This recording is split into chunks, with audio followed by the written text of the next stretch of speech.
All right, let's dive straight into it. Because Shedeur Sanders has officially broken his silence, and the fallout feels less like a football story and more like a Shakespearean drama being played out under stadium lights. Cleveland fans thought they had their future quarterback in the building. They thought this young, confident, media-savvy star would be the one to break the curse. Instead, what they got was a rookie unafraid to call out the dysfunction, unafraid to put management on blast, and unafraid to say out loud what everyone else has been whispering behind closed doors. If you're into the real story and all the messy twists they don't show on highlight reels, go ahead and subscribe. And if you're sticking around to see how this Browns QB chaos plays out, you should definitely be subscribed. The whole saga kicked off at what should have been a routine media day. These things are usually so scripted, you can almost predict every answer before the reporter finishes asking. Players say things like, "Just doing whatever I can to help the team," or "I'm focused on improving every day." You know, the football equivalent of elevator music. But then the Browns' assistant GM made what seemed like a harmless comment, praising Dylan Gabriel as QB2, essentially putting him ahead of Shedeur on the depth chart. Cue the record scratch. Because Shedeur Sanders doesn't play that game. He didn't roll his eyes. He didn't give a safe no comment. He stared into the cameras and basically said, "This isn't right. I've worked harder. I perform better. And I'm not here to sit behind someone less talented just because management wants to play politics. If you think you're setting me up to fail, you've got another thing coming." And just like that, the whole NFL world stopped spinning. Let's talk about why this hit so hard. First off, it's rare to see a rookie quarterback speak this bluntly. Most of them are so scared of stepping on toes that they practically tiptoe through interviews. They're taught to say as little as possible, to be humble, to never question the chain of command. But Shedeur, he shattered that mold in one answer. He wasn't just honest. He was surgical. He exposed the Browns' dysfunction and drew a line in the sand. You can bury me on a depth chart, but you will not bury my voice. And let's be real, he's not wrong. The Browns have a history of mishandling quarterbacks, so badly it's practically an art form. This is the team that drafted Johnny Manziel and called him their savior. The team that cycled through Brady Quinn, Brandon Weeden, Baker, Mayfield, you name it. Quarterbacks don't grow in Cleveland. They decay. And Sanders, whether consciously or not, just called that history out. He's not interested in becoming the next name on the cursed jersey. But what makes this moment bigger than football is the way Sanders flipped the NFL's confidence paradox on its head. See, the league loves confidence when it's coming from winners. Tom Brady yelling at teammates, leadership. Patrick Mahomes throwing no-look passes and shrugging, swagger. But a rookie, especially a black rookie quarterback, speaking boldly before he's even played a down, that's when the arrogant label comes out. That's when the analysts start wagging their fingers and talking about character concerns. Sanders knows this, and instead of avoiding it, he leaned into it. He made his confidence part of his brand. He told the NFL, "I don't care how you spin it. I believe I'm destined for greatness, and you better get ready for me." That's not arrogance. That's strategy. Because in today's game, controlling the narrative is just as important as controlling the pocket. Now, the immediate fallout was nuclear. Stefanski, the ever-composed head coach, reportedly lost it behind the scenes. Not in front of cameras, of course. He saves his poker face for the podium. But in meetings, red-faced, slamming things, venting about rookie entitlement. For a coach already on thin ice, Shedeur's comments were a nightmare. Because it's not just about what Sanders said. It's about the way fans and teammates responded. The locker room, from all accounts, split right down the middle. Veterans grumbled that Sanders hadn't earned the right to talk like that yet. They muttered about respecting the process, paying your dues, waiting your turn. But the younger guys, they loved it. To them, Sanders isn't just a quarterback. He's a voice. He's saying what they wish they could say about a franchise that too often wastes talent and plays favorites. Suddenly, a rookie became the loudest leader in the room. Not because he forced it, but because his honesty resonated. And then there's Deshaun Watson, the quarterback-shaped shadow looming over all of this. Sanders didn't name him, but the implication was loud and clear. The Browns are protecting Watson, burying Sanders to justify the mountain of guaranteed money they've shackled themselves to. Imagine being Watson in that huddle now. Teammates looking at you sideways, wondering if the kid on the bench is actually the better option. That kind of tension doesn't just fade, it festers. The fans, of course, wasted no time choosing sides. Scroll through Twitter, or whatever it's called this week, and it's a war zone. Half the fan base screaming, "Start Shedeur now!" The other half clutching pearls about respecting the veterans. But notice this, nobody's talking about Dylan Gabriel anymore. Nobody's talking about Watson either. The conversation is entirely about Sanders. That's the power of authenticity. That's why this moment matters. Sponsors see it too. In the old days, honesty like this might have scared off endorsements. Now, it does the opposite. Brands love authenticity. They love athletes who make headlines, who spark debates, who dominate timelines. Sanders is already a magnet for endorsements, and this controversy just made him hotter. Whether you love him or hate him, you can't ignore him. And in marketing, that's everything. But let's zoom out for a second, because the real story here isn't just Sanders versus the Browns. It's Sanders versus the system. The NFL has always demanded obedience from its players, especially young ones. Keep quiet, keep your head down, do as you're told. That's how you earn your shot. But Sanders just challenged that system. He said, "I've earned my shot through performance, not silence.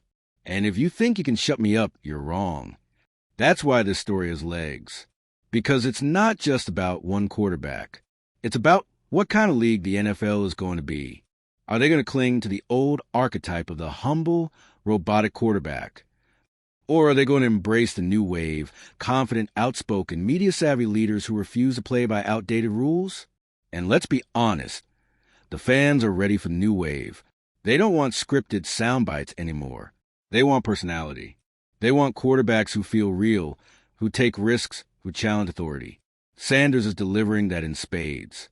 Now, where does this go from here? There are three possible futures. 1, the Browns double down. They punish Sanders, bench him even further, maybe even leak stories about immaturity to save face. But that only makes him look more like a truth teller being silenced by a broken franchise. 2, they cave. They realize the fan base is already siding with Sanders. They recognize his talent, and they give him his shot. If he succeeds, he becomes a hero. If he stumbles, at least they tried. 3, Sanders forces his way out. A trade demand. A relocation to a franchise that values him. Imagine him in Vegas, in Atlanta, in New York. The headlines would be insane. And Cleveland? They'd once again be the team that fumbled away a generational quarterback. Let's hand out some fake awards, because this saga deserves them. The mic drop of the year award goes to Shedeur Sanders for turning a bland media day into a cultural event.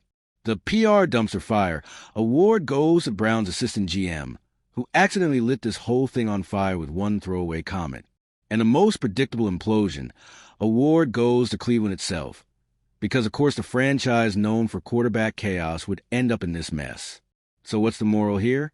Simple, honesty is power, confidence is leadership, and in a league obsessed with conformity, Shedeur Sanders just proved that the loudest voice could belong to the youngest player in the room. The Browns might try to bury him, but they can't bury the narrative. Because Sanders doesn't just play quarterback, he plays the media game too. And right now, he's winning. So what do you think? Is Shedeur Sanders reckless, or is he a genius who just exposed the system for what it is? Did he make a rookie mistake, or did he just take the first step toward redefining what it means to be an NFL quarterback? Because at the end of the day, this isn't just about football anymore. This is about culture, control, and the future of the position. And one thing for sure, Shedeur Sanders has no intention of being quiet. All right, so Shedeur Sanders dropped his bombshell and walked away cool as ice, while the rest of the Browns organization scrambled to pick up the pieces. But you know how Cleveland works. This city doesn't just deal with drama, it marinates in it.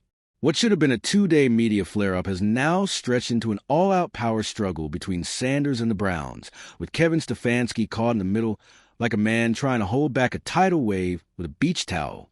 Let's rewind to the hours after that infamous media day. Sanders leaves the podium. Reporters are buzzing. Twitter is melting down. And the Browns' PR staff look like they just watched a building collapse. The phones start ringing immediately. Ownership calling Stefanski. Stefanski calling the assistant GM. The assistant GM calling his lawyer. Inside the facility, the energy shifts. Suddenly, every player, every coach, every staffer is walking on eggshells, because now the question isn't who's QB2, it's who's really running this team. Kevin Stefanski decides he can't just let this slide.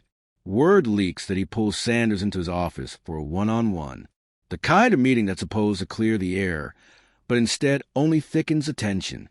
Stefanski lays it out. You embarrass this franchise. You embarrass me. If you want to play here, you play by my rules. Sanders, calm as ever, hits back. I embarrass a franchise? Or did I just say out loud what everyone already knows? You can't keep protecting Watson forever.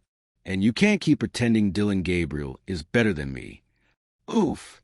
You could hear the glass shatter from Berea to the dog pound. The thing is, Stefanski can't actually win this argument. Not really. Because Sanders isn't just another rookie. He's a cultural force. Every time Stefanski tries to assert control, Sanders has the nuclear option.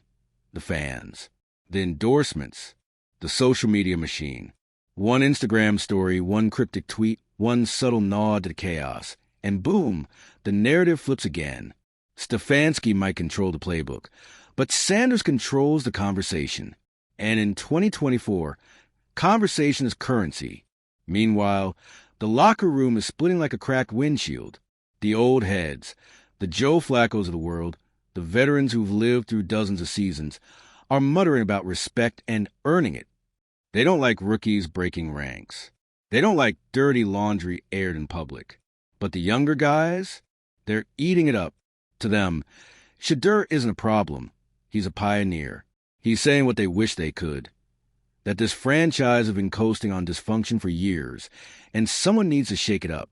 It doesn't help that Sanders keeps looking like the guy in practice.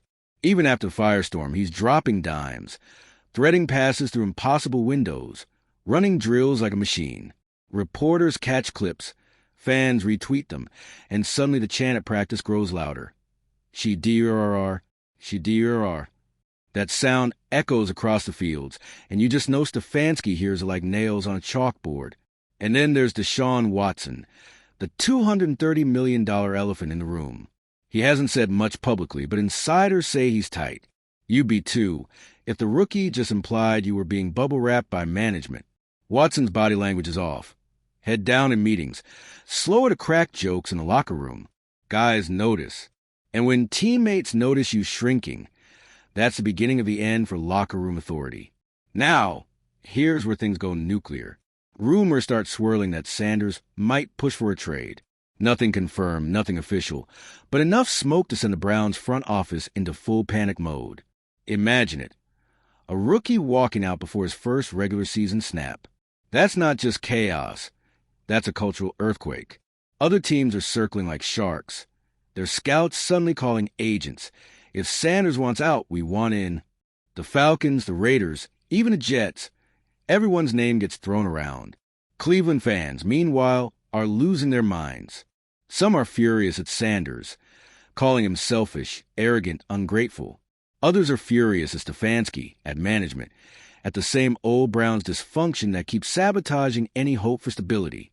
The dog pound is divided, and a divided dog pound is a dangerous thing. Because once fans stop chanting together, they start booing. The national media, oh, they're having a field day. Talk shows dedicate entire hours to it. Is Sanders the future of the NFL or the next diva flameout? Should Stefanski bend the knee to his rookie? Every analyst has a take, and every one of them forgets that the Browns still, technically, have an actual season to play. Cleveland is once again less a football team and more reality show. But here's the secret that nobody in the Browns office wants to admit. Sanders might have just saved his career by speaking out. Think about it. Quarterbacks drafted into Cleveland usually disappear into the abyss, crushed under the weight of mismanagement ruined by instability, remembered only as punchlines on cursed jersey memes. Sanders saw that writing on the wall. By taking control of the narrative, by forcing the conversation to be about him, he's protecting himself from becoming just another name. If he flames out now, it's not Shedeur couldn't cut it. It's Cleveland did him dirty. That's a powerful insurance policy. And if you're Nike, if you're EA Sports, if you're any of the brands that already signed him, you're loving this. Every headline, every debate, every trending topic just makes Sanders' stock rise. He's no longer just a football player. He's a cultural icon in the making. Whether he plays a snap in Cleveland or not, his name is in the mix. So where does this go? Option 1. Stefanski somehow swallows his pride, puts Sanders on the field, and hopes winning fixes everything. But that's risky, because if Sanders thrives, everyone knows it wasn't Stefanski's genius. It was Shedeur forcing his way in. Option 2. They keep burying him, hoping he quiets down. But that's even riskier, because the more they silence him, the louder the fans will get. Option 3. The nuclear button, trade him. Ship him out before the season even starts. But imagine the humiliation. Imagine being the team that lost a generational quarterback, not because of performance, but because you couldn't manage your own house. The Browns are cornered, and Shedeur knows it. Let's hand out some fake awards, because this saga demands them. The rookie who runs a room award goes to Sanders for flipping the hierarchy and making himself the center of gravity. The coach on the hot seat, plaque goes to Stefanski, because no matter how this ends, his authority has already been undercut. And the franchise of eternal chaos trophy, well, that stays in Cleveland, because they've earned it 10 times over. But here's the bigger picture. Shedeur Sanders is rewriting what it means to be a quarterback in the NFL. He's not just a signal caller. He's a storyteller. He's using his voice, his brand, and his platform to carve out a place where players control their narratives instead of franchises. That's a seismic cultural shift. Because if Sanders succeeds, every young quarterback after him will follow the same blueprint. Speak up. Take control. Refuse to play the quiet, obedient rookie. All right. So when we last left off, Shedeur Sanders had the entire city of Cleveland and half the NFL in a chokehold, just from speaking his truth. But let's be real. The story doesn't end with one spicy press conference or a tense sit-down with Kevin Stefanski. No, this saga is rolling forward like a freight train, and the next chapter is obvious. The trade whispers, the rumors, the what-ifs that make fans' stomachs twist and rival GMs start drooling. Because here's the cold reality. Once a quarterback and a franchise hit this level of public fracture, it's almost impossible to patch it back together. Sure, the Browns can trot Sanders out in practice. They can post carefully edited highlight clips. They can make Stefanski smile through gritted teeth at press conferences. But everybody knows what's really happening. Sanders has leverage. Sanders has fans. Sanders has endorsements. And if he decides Cleveland isn't worthy of him, he can force the issue. So, let's walk through it. Because if Shedeur Sanders really wants out of the dog pound, there are some fascinating landing spots. And each one tells a different story about his future and about the league itself. First, picture Atlanta. The Falcons, a young, hungry roster, an offense built around speed and explosiveness, a city that already worships his father, Deion Sanders, like football royalty. Imagine Shedeur stepping off the plane in Atlanta, media flashing, fans screaming like father, like son. You don't think Nike would throw its entire marketing budget at that? Billboards plastered across the city, jerseys flying off shelves. Shedeur Sanders becoming not just a Falcons quarterback, but the face of Atlanta sports. The narrative writes itself. Now, flip to Las Vegas. The Raiders, a franchise forever addicted to flash and drama. A city that thrives on spectacle. Shedeur in black and silver, the Strip lighting up with his image, that's box office. He'd walk into Allegiant Stadium not just as a quarterback, but as the main event. The Raiders need swagger.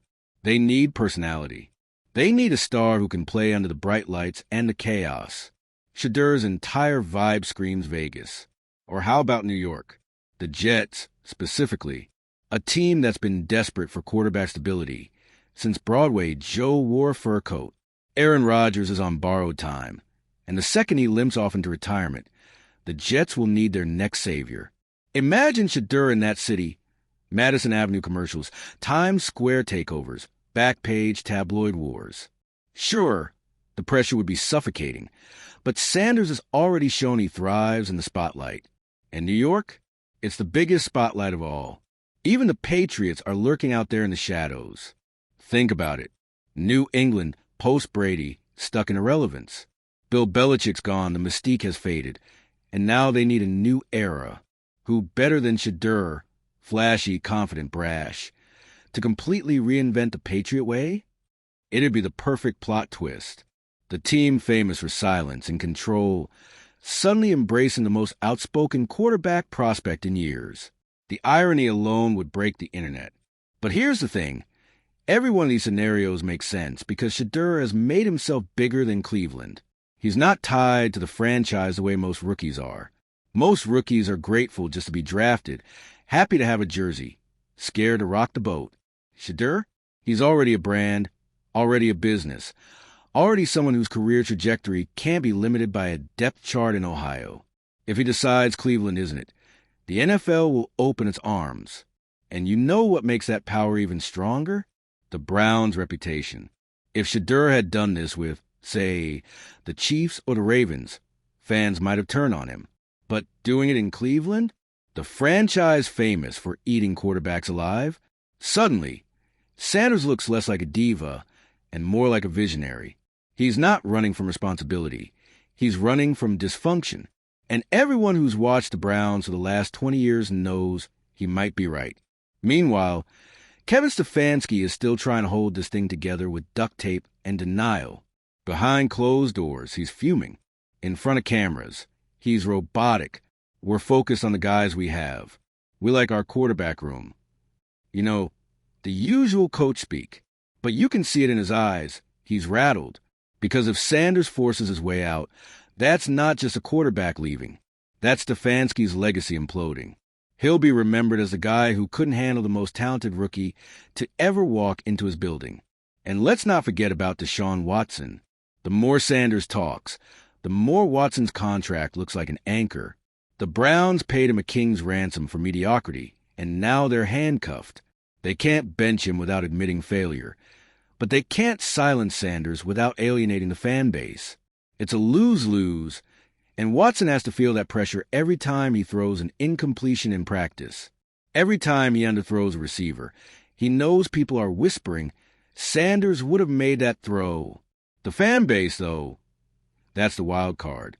Cleveland fans are passionate, loyal, borderline masochistic at this point.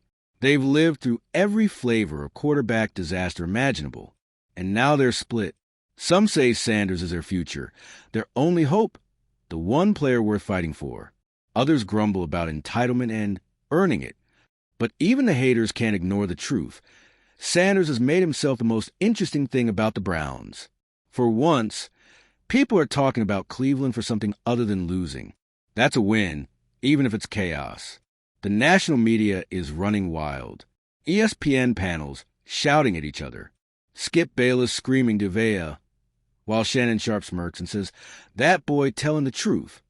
NFL Network running highlight reels of Sanders' college stats, reminding everyone why this matters. The debate isn't going away, it's fueling itself. And Sanders? He's feeding off it. He doesn't look tired. He doesn't look scared. He looks like he planned this. Because here's the real kicker. Sanders' honesty is a weapon. Every time he speaks, he shapes the story. Stefanski can't win a press conference against him. The Browns' PR team can't outmessage him. This isn't the old NFL, where franchises control the narrative. This is the era of social media, of direct connection, of players who understand they are the brand. Sanders isn't just playing quarterback. He's playing chess. And right now, he's 3 moves ahead. Let's hand out some fake awards, because this theater deserves it. First, the Narrative Kingpin award goes to Shedeur Sanders for turning himself into the headline no matter what Cleveland does. Second, the walking PR disaster plaque goes to Kevin Stefanski for looking like a man losing control of his own team. And finally, the same old Browns trophy. Well, that stays where it belongs. No franchise earns it like they do. So what's the moral here? Simple. The NFL is changing. Players like Shedeur Sanders aren't waiting for permission anymore. They're not sitting quietly in the corner hoping to be noticed. They're taking control, speaking their truth, and forcing franchises to adapt. Cleveland might not like it. Stefanski definitely doesn't like it. But the fans, the sponsors, the league, they can't look away. And whether Sanders stays in Cleveland or forces his way out, one thing for sure, he's not just playing the game, he's changing it.